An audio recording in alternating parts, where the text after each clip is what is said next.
Bonsoir à toutes et à tous. Je suis très heureux de vous accueillir ici dans la cité de Carcassonne, en Occitanie, pour présenter la gamme Héritage. La cité de Carcassonne est une cité fortifiée qui est au patrimoine de l'UNESCO maintenant depuis 1959. Vous voyez la cité avec ses 3 km de fortification, les 52 tours qui entourent la cité. C'est vraiment la plus belle cité fortifiée du monde et derrière moi, vous pouvez découvrir le château Comtal qui a été créé par la famille Trencavel, nous pouvons même dire la dynastie Trencavel au XIIe siècle et qui est toujours dans un état remarquable et que vous pouvez visiter ici quand vous venez tout au long de l'année. Alors, nous allons aujourd'hui présenter une gamme importante pour nous qui est la gamme que l'on appelle Héritage. Aujourd'hui, nous sommes à l'hôtel de la Cité. L'hôtel de la Cité est un hôtel 5 étoiles au cœur de cette magnifique ville. Et sur ma gauche, vous pouvez voir le restaurant gastronomique qui est étoilé Michelin. Et tout au long de l'année, donc, nous pouvons apprécier les accords mets et vins faits par le chef et le sommelier Fabrice qui vous propose bien sûr les plats traditionnels comme le cassoulet de Carcassonne, mais aussi toutes les recettes traditionnelles languedociennes. Sur la droite, donc, nous avons la terrasse sur laquelle j'aime venir avec ma famille, avec ma femme Ingrid et mes enfants, Emma, Mathias, venir boire un verre de rosé, en particulier l'été. Et derrière, donc, vous avez des arbres centenaires. Et tout au fond, on peut peut-être découvrir les contreforts du théâtre sur lequel, donc, tout l'été, vous avez différents événements musicaux et théâtraux qui viennent un peu améliorer la vie de la cité. Alors, nous allons rentrer dans le jardin d'hiver. Alors, nous sommes ici, donc, dans le jardin d'hiver, un merveilleux endroit. Alors, pour vous présenter les peintures donc, qui sont sur les murs, qui sont des peintures classées qui ont été faites par Jean Hourtal en 1925. Nous commençons pendant la période préhistorique. Vous voyez que sur la colline de la cité de Carcassonne, il n'y avait à cette époque aucune habitation. Là, nous sommes 6 siècles avant Jésus-Christ. Nous sommes en Homo sapiens. Et vous voyez que les gens, la principale activité, c'était la famille et puis de traiter les peaux de bêtes puisqu'on se nourrissait essentiellement à ce moment-là de protéines. Alors, quand nous continuons, nous arrivons ici à l'époque romaine. L'époque romaine est très importante. Jules César et son armée ont passé plus de 200 ans à Narbonne et à Carcassonne. Et vous voyez que 112 ans avant Jésus-Christ, ils avaient construit un oppidum sur la colline de la cité de Carcassonne. Et sur le bas de la cité, vous voyez différentes villas romaines très typiques. Alors nous poursuivons notre balade au travers des siècles et nous arrivons maintenant au Moyen-Âge. Donc ce tableau nous montre bien sûr au Moyen-Âge, d'abord les premiers retours de la cité qui ont été construites. Alors il faut savoir que le siège des Sarrasins a duré de nombreuses années. Alors le grand protecteur de la cité de Carcassonne au Moyen-Âge, comme je l'ai déjà dit, c'était la dynastie des Trencavel, puisque ces gens-là, pendant plus de 200 ans, ont protégé la cité et ont aussi permis l'éducation des gens de Carcassonne. Alors, l'histoire de Trencavel est aussi importante parce qu'au XIIe siècle, les descendants de la dynastie Trencavel ont aussi protégé les Cathares.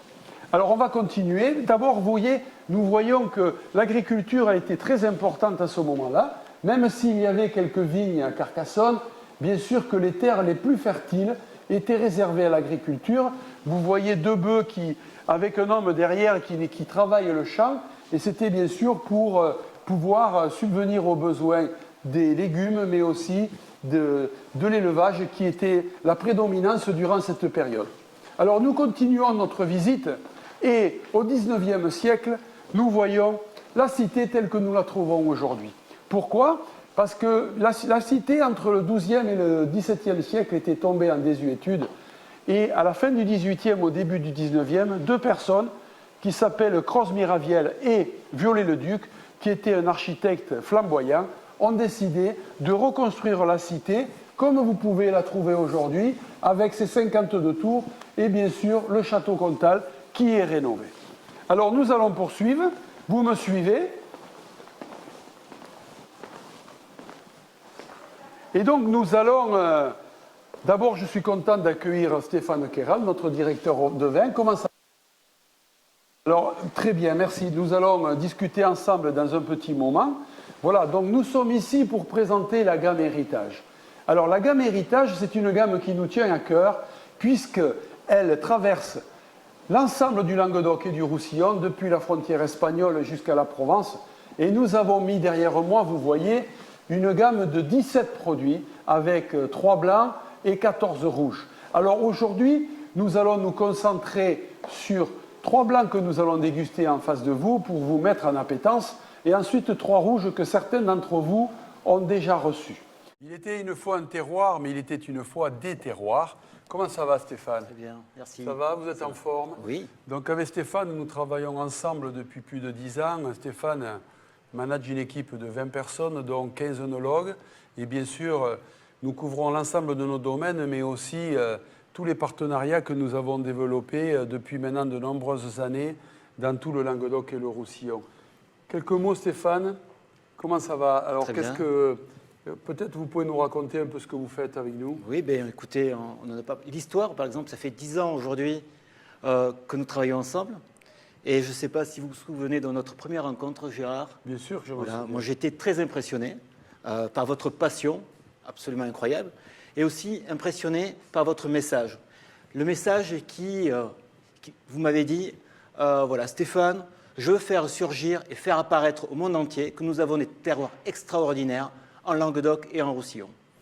Oui, c'est vrai que, en fait, vous savez, l'histoire a commencé dans cette région mais depuis maintenant 24 siècles, puisque les Grecs sont arrivés à Narbonne-Plage et ils nous ont apporté déjà des cépages indigènes, en particulier comme la clairette du Languedoc, qui est un cépage blanc que nous venons de remettre à l'honneur à Adissan.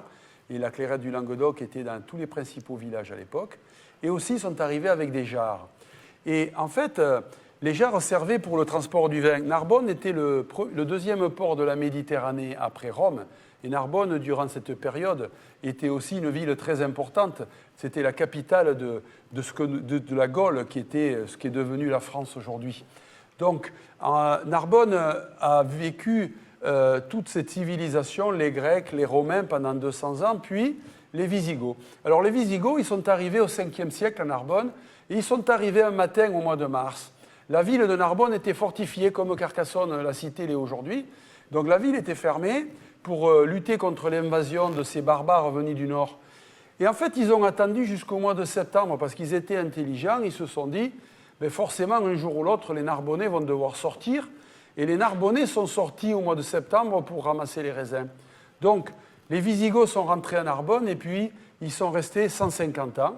Alors, ils nous ont apporté leur culture, ils nous ont apporté aussi un certain savoir-faire et surtout, ils nous ont légué ce qu'ils ont construit, c'est-à-dire ils ont fait la première croix qui symbolise les valeurs de notre région, qui est la croix aujourd'hui que l'on appelle la croix Visigoth, qui est sur toutes nos bouteilles que vous voyez derrière moi et qui est une croix très symbolique.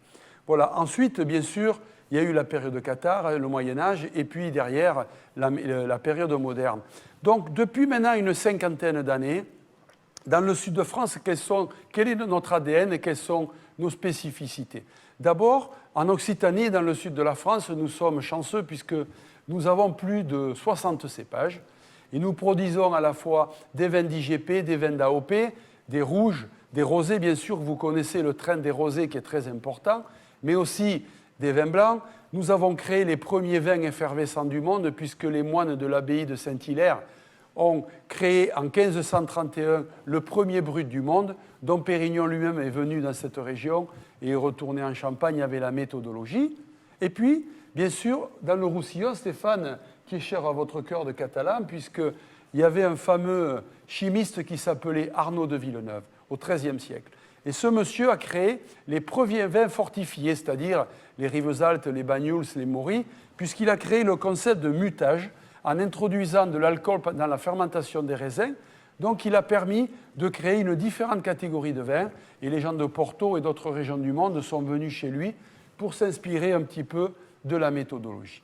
Alors, quelles sont nos valeurs dans le groupe Gérard Bertrand? D'abord, Stéphane, tous les jours, nous pratiquons l'excellence, n'est-ce pas?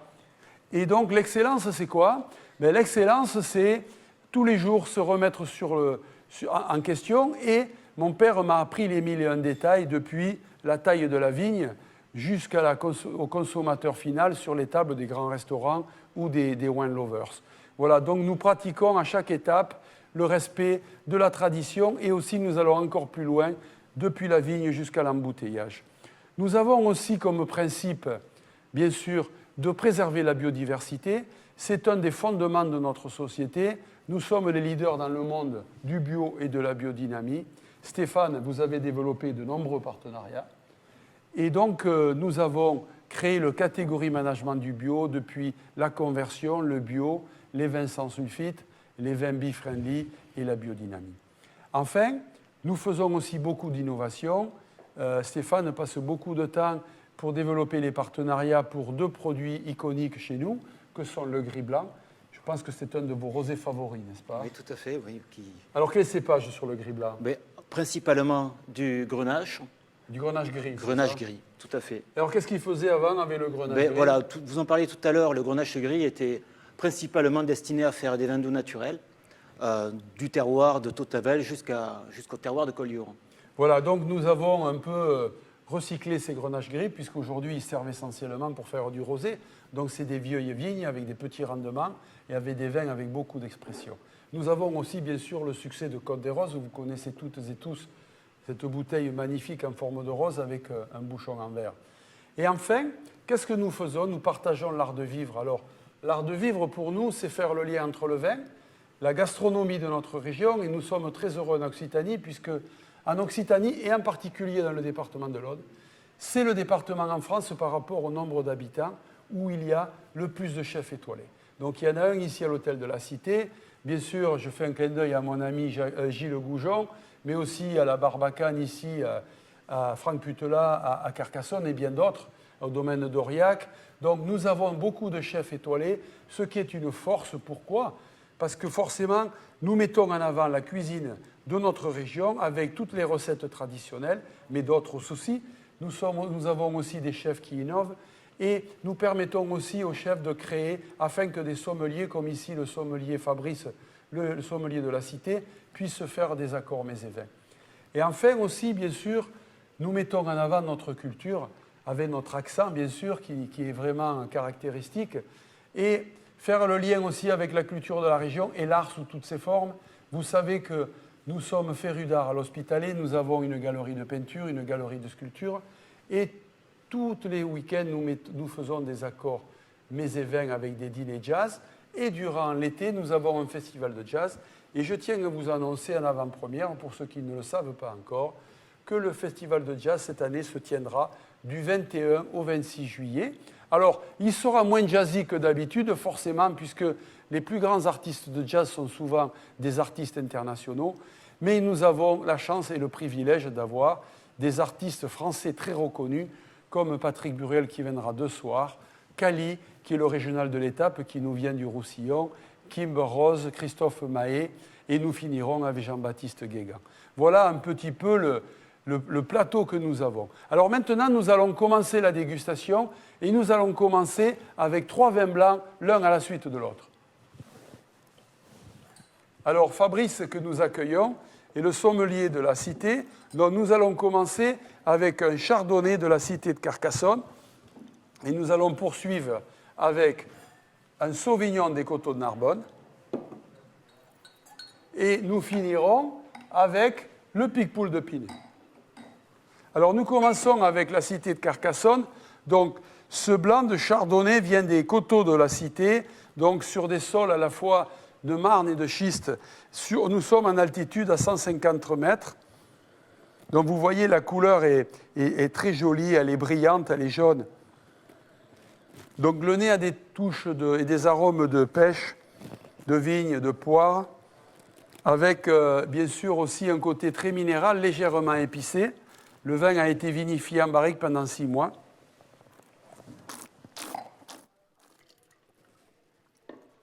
En bouche, nous avons une fraîcheur avec un côté exotique et une belle minéralité. Et je vous recommande de boire ce vin avec avec tous les poissons grillés de la Méditerranée. Alors Stéphane, pour le prochain vin, nous sommes où là? Alors là, nous sommes autour de Narbonne, sur les coteaux de Narbonne. Alors les coteaux de Narbonne sont des coteaux argilo-calcaires qui ont la chance d'avoir une influence maritime.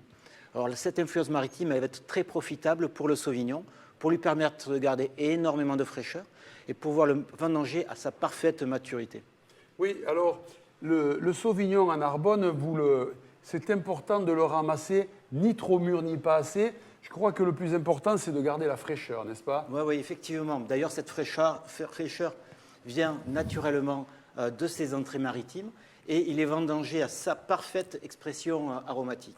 Alors moi, j'aime bien dire que ce Sauvignon, en fait, il est entre les grands classiques de Sancerre et les vins du Nouveau Monde, puisque nous combinons le meilleur des deux arômes et nous avons à la fois des touches minérales et des touches de bourgeon de cassis. Qu'est-ce que vous en pensez? Exactement.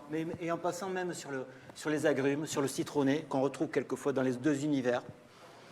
Alors on peut le goûter.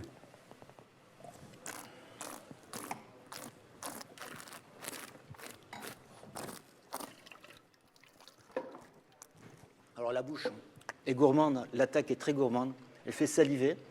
On ferme les yeux, on peut être même dans l'univers des fruits noirs, du cassis. Le bourgeon de cassis. Du bourgeon de cassis, oui. Et même des petits fruits rouges, je pensais même à la fraise des bois. Alors qu'est-ce que vous recommandez comme association mets et vins? Alors écoutez, pas plus tard que ce week-end, j'ai dégusté un Sauvignon sur une poêlée de couteau qui était absolument délicieuse. Sinon, moi je recommande bien entendu des sushis tout au long de l'année. Oui, c'est vrai, c'est très très bien avec la cuisine asiatique et en particulier les sushis et les sashimi. Alors, nous continuons notre dégustation de blanc. Et là, maintenant, nous allons à Picpoul de Pinet. Alors, les gens de Picpoul étaient brillants parce que, sans le savoir, ils ont fait de la prose sans le savoir. Vous savez pourquoi? Alors, parce qu'il y a 3 choses à retenir à Picpoul. Numéro 1, le cépage, le Picpoul. Numéro 2, la ville, Pinet. Et numéro 3, le terroir. Le terroir, c'est la mer. Puisque, vous savez, nous sommes au bord de l'étang de Thau. Et c'est un vin qui se buvait à l'époque uniquement du côté de Metz et du côté de Sète. Et le Picpoul est devenu maintenant une référence internationale et on peut boire le Picpoul dans le monde entier et en France, c'est vraiment un vin qui est très prisé. Alors quand vous regardez un peu ce vin, vous voyez la couleur est très légère, très minérale, donc ça vous invite déjà à la fraîcheur. Alors le nez est à la fois un nez de citron vert, de citron jaune, avec une touche épicée.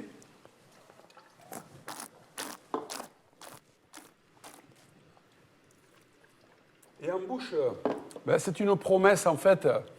Si vous avez un plateau de fruits de mer, chers amis, n'hésitez pas. Pour moi, le meilleur accord mets et vins dans le monde, c'est le Picpoul de Pinet. Alors maintenant, nous allons passer au vin rouge. Et nous allons commencer par le prochain vin rouge qui sera le vin de la cité de Carcassonne rouge.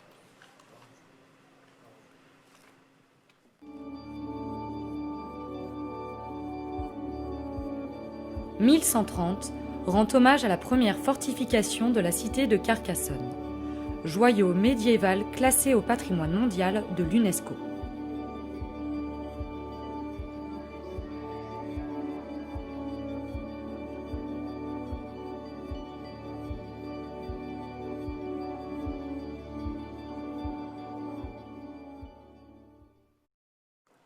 Alors, nous sommes sur les contreforts de la cité de Carcassonne. Avec Stéphane, nous avons choisi le cépage emblématique de Carcassonne, qui est le Merlot. Alors, pourquoi, Stéphane? Est-ce que vous pouvez nous dire quelques mots sur le climat? Oui, le climat, c'est une confluence, je pense, de 3 climats, que sont le climat océanique, qui vient de l'ouest, le climat méditerranéen de l'est, et je pense qu'il y a un 3e climat, qui est le climat méditerranéen, qui vient rajouter de la fraîcheur au terroir.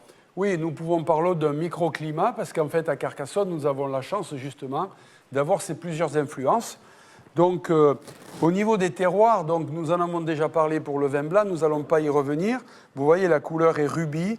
Donc, alors, je vais vous parler du millésime 2018, parce que tout à l'heure, 2019, pour les vins blancs, c'était un grand millésime de vin blanc, parce qu'il y a eu on a pu garder l'acidité et la fraîcheur. 2018, quand on fait un peu la variabilité entre bon, très bon, excellent et exceptionnel, nous pouvons dire que comme 2011, nous sommes dans l'exceptionnel puisque nous avons eu un printemps pluvieux, nous avons eu un été chaud mais avec suffisamment d'humidité et des conditions extraordinaires pendant les vendanges, puisque nous avons eu quasiment aucun jour de pluie, et donc nous avons pu, Stéphane, ramasser les raisins quand nous voulions à la main entre le 20 août et le 15 octobre. Ce qui a permis, bien sûr, de se faire plaisir et de vendanger au gré de nos envies et en fonction de la maturité des raisins. Donc, sur ce cité à Carcassonne, sur ce merlot, donc nous avons bien sûr des arômes très distinctifs du merlot avec du fruit rouge. On a un côté aussi menté et mentholé, les deux. Un côté épicé, légèrement épicé. Donc c'est un vin riche qui est aussi très frais.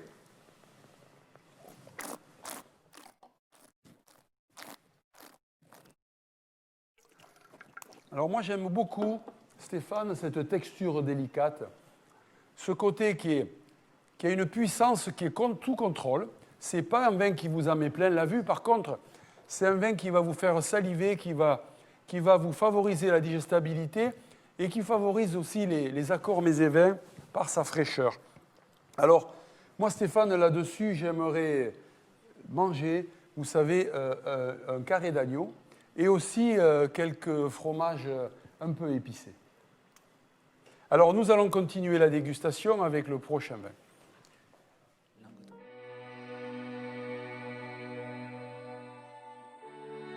L'an 462 évoque le début du règne prospère du peuple wisigoth en Languedoc. Des vestiges de leur palais, nous avons hérité notre emblème, la croix aux colombes, symbole de partage et de fraternité.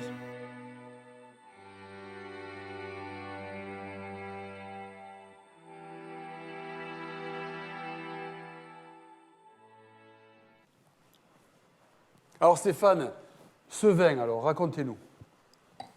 Alors ce vin, on est bien entendu sur un terroir qui va des Pyrénées aux Cévennes, principalement argilo-calcaire. Et on utilise pour faire cet assemblage deux cépages emblématiques du sud de la France que sont la Syrah et le Grenache. Voilà, donc nous sommes sur un millésime 2017. Alors, 2017 comparé à 2018, 2017 c'était un millésime avec beaucoup de sécheresse. Il faisait très sec, donc qu'est-ce que ça a donné? Ça a donné des petits rendements et des vins très concentrés. Donc vous allez voir, c'est une concentration d'arômes, mais c'est aussi la chance d'avoir des vins avec un très long potentiel de vieillissement. Stéphane. Alors je le trouve vraiment très très intéressant, c'est un nez boisé. Alors le vin était élevé en barrique pendant 12 mois, certes, donc il est normal qu'on sente du chêne, mais il y a aussi d'autres essences méditerranéennes. Je sens du cèdre et aussi un petit peu de camphre au nez. On sent un peu la garrigue aussi, Stéphane. Moi, je sens un peu le thym, le romarin. C'est un florilège d'arômes. Hein. Oui, tout à fait. Et en bouche, alors, Stéphane? En bouche, bon, l'attaque est absolument délicieuse. Elle est généreuse, douce, gourmande. On a des tanins qui sont très, très fins et avec beaucoup de qui finissent avec beaucoup de fraîcheur. Alors, qu'est-ce qu'on va manger avec ça, Stéphane? Là, je partirai sur une bonne volaille, soit rôtie, soit en grillade, bien entendu. Oui, alors d'ailleurs, moi, je vous recommande, pour ceux qui peuvent, des volailles du pays Qatar, puisque vous savez, dans notre région, on a les volailles, mais aussi l'agneau du pays Qatar, qui sont vraiment des produits label rouge et qui sont sélectionnés et qui sont faits par des éleveurs qui ont besoin aussi d'ailleurs de votre soutien, qui font un travail remarquable. Nous poursuivons la dégustation.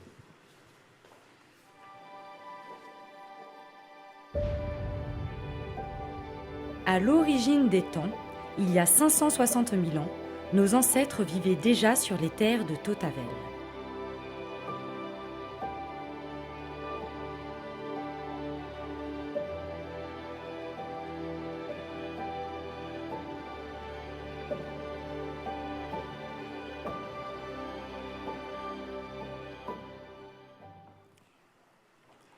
Bienvenue à Tautavel. Vous savez, cette gamme de 17 produits, elle nous permet de voyager sur 22 siècles. Mais, bien sûr, quand nous allons à Tautavel, nous allons il y a 560 000 ans. Et À Totavel, qu'est-ce qu'il y a? Il y a un cirque remarquable. Nous sommes près de la frontière espagnole. Vous savez d'ailleurs, à Totavel, c'était un poste frontière dans les temps reculés. Et à Totavel, il y a bien sûr aussi un musée de l'anthropologie et aussi bien sûr cette grotte où nous avons trouvé le plus vieil homme en Europe qu'il y a 240 000 ans. Nous recevons aussi à Totavel des étudiants. Dans l'université d'anthropologie, il y a 50 étudiants qui viennent chaque année de 50 différentes nationalités. Et quand ils repartent, ce sont nos premiers ambassadeurs, puisque forcément, ils ont le temps de partager à la fois les vins et l'art de vivre catalan. Peut-être que vous pouvez nous dire 2 mots à la fois sur les vins, Stéphane, et sur l'art de vivre catalan, puisque vous êtes né tout près de Totavel. Oui, l'art de vivre catalan, bien entendu, c'est l'art de vivre aussi, comme à le Château L'Hospitalet, mais avec, bien entendu, d'autres composantes, avec d'autres plats culinaires. On parlait des boles de picoulate, mais on peut parler aussi de la cargolade, qui est cette fameuse grillade d'escargot. Ensuite, en termes de confiserie, on a les rouskis aussi, qui vont divinement bien sur les vins doux naturels. Et les croquants de Saint-Paul. Les croquants de Saint-Paul, tout à fait, avec des vieux Rivesaltes, c'est absolument divin. Tout à fait. Alors, on peut parler du vin, peut-être. Quel est l'assemblage? Alors, c'est un assemblage, bien entendu, on va retrouver une composante de grenache noir, qui est le cépage roi de Totavel. On a de la Syrah pour 55%, 40% de grenache et 5% de carignan. Alors, ces grenaches, quel âge ils ont, Stéphane? Alors, c'est des grenaches qui sont, alors, pour certains, centenaires, qui ont plus de 100 ans, 80 ou 60 ans. Donc, autant dire que c'est de la vraie concentration, de la vraie richesse, un vrai patrimoine viticole. Alors, ça veut dire que c'est le sang de la terre qui coule, là. Mais oui, avec en plus des toutes petites productions, des vendanges ramassées à la main. Et pour l'avoir fait dans ma vie, Gérard, quand on coupe et qu'on a le tort de blesser une baie de raisin, c'est du sang qui coule. Voilà, donc les grenaches de Totavel, c'est vraiment un patrimoine. Et cet assemblage iconoclaste, qui a été aussi élevé en barrique pendant 12 mois, ben, on va partager la dégustation. Stéphane, vous en pensez quoi de ce vin, alors?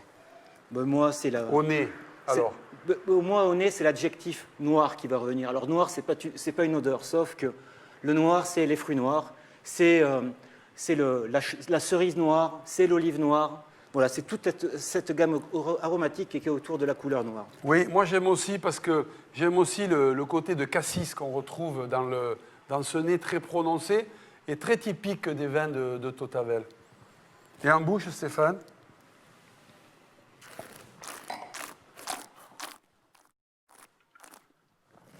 Alors en bouche, on est sur la densité du Totavel, un vin qui est généreux, solaire, opulent, mais toujours avec beaucoup de fraîcheur, une fraîcheur surprenante d'ailleurs aussi, et des tanins absolument majestueux. C'est un vin très sophistiqué. Oui, alors, c'est sophistiqué, on peut dire ça, mais à la fois c'est un vin qui ramène à l'humilité, puisque forcément, avec l'histoire de Totavel, ça nous ramène aussi à la simplicité. Moi, ce que j'aime aussi, Stéphane, à la fin, cette rétro qui rafraîchit, avec ce côté menté et mentholé qui est très intéressant dans le Totavel. Alors, qu'est-ce qu'on va manger avec ça? Bon, j'ai parlé des escargots tout à l'heure. C'est un bon mariage. Mais des bolos de picoulate, par exemple. Alors, pour ceux qui ne savent pas, les bolos de picoulate, qu'est-ce que c'est, Stéphane? Ah ben, c'est des boulettes de viande à la catalane. Qui sont cuites comment? Alors, qui sont cuites en sauce tomate ou aussi avec des haricots blancs. Ah, très bien. Donc voilà, donc pour ceux qui ne savent pas quoi faire ce soir et qui ont la chance d'avoir une bouteille de Totavel, mais s'il y a encore une épicerie ou un supermarché ouvert pas loin de chez vous, vous pouvez faire de ces boules de viande avec la sauce tomate. Vous retrouverez dans tous les grands livres de cuisine les boles de picoulate. Donc, on a été très heureux avec vous de partager cette dégustation. Juste vous rappeler 2 choses. D'abord, l'année dernière, nous avons eu la chance avec le Château L'Hospitalet d'avoir été élu meilleur vin rouge du monde par l'International Wine Challenge. Et vous dire que dans la semaine dernière, nous avons été avec le Clos du Temple élu comme le meilleur rosé du monde, ce rosé iconique qui vient de Cabrières, qui est une appellation entre Béziers et Pézenas, et ce vin qui est fait avec du cinsault, du grenache, de la syrah, du mourvèdre et une touche de vionnier, qui est très très distinctif puisque c'est un rosé de gastronomie, un rosé de garde. Alors tous ces vins, bien sûr les 2 châteaux dont je viens vous parler, mais aussi la gamme héritage, vous pouvez les retrouver chez vos meilleurs cavistes, dans les meilleures places, dans les meilleurs restaurants, et aussi sur le site gérard-bertrand.com. Et je vous souhaite bien sûr à toutes et à tous un très bel été. Avec Stéphane, on sera heureux et toute notre équipe de vous recevoir pour le festival de jazz. Je vous rappelle les dates du 21 au 26 juillet. Alors passez un bon début d'été et puis à très bientôt. Merci pour être venu avec nous ce soir.